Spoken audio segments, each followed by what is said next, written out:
உச்ச நீதிமன்றத்தில் இருக்கக்கூடிய தகவல் அறிக்கையினுடைய அடிப்படையில் சொல்றேன்.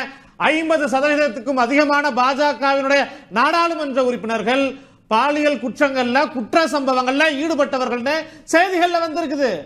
இன்னைக்கு நீங்க நான் கேட்கிறேன், இன்னைக்கு அதிமுகவை பார்த்து கேட்கிறேன், திருநாவுக்கரசு யாரு, சதீஷ் யாரு, பாரிலங்கோவன் யாரு, இவங்கெல்லாம் யார் பாதுகாக்கிறதுக்கு முன்னாடி போய் நின்னா?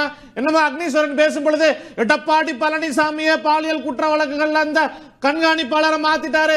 அவர் மாத்தினாரா? எடப்பாடி பழனிசாமி மாத்தினாரா?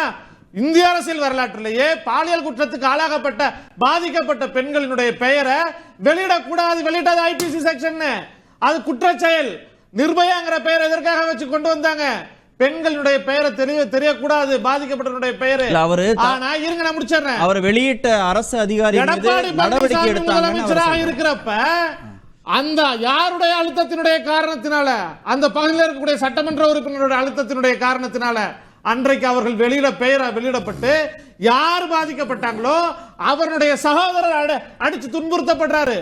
அதன் பிறகு அவர் மறுபடியும் செய்திகள்ல ஊடகங்கள்ல காவல்துறைக்கு வர்றப்ப அதன் பிறகு ஊடக வெளிச்சம் பெற்று அதன் பின்னாடிதான் இவ்வளவு பிரச்சனைகள், இவ்வளவு நடவடிக்கை எடுக்கப்பட்டுச்சு. அன்னைக்கு நம்ம தொடர் போராட்டம் நடத்தி இந்த பிரச்சனை. ஆனா இன்னைக்கு அந்த மாதிரி நடந்துச்சா?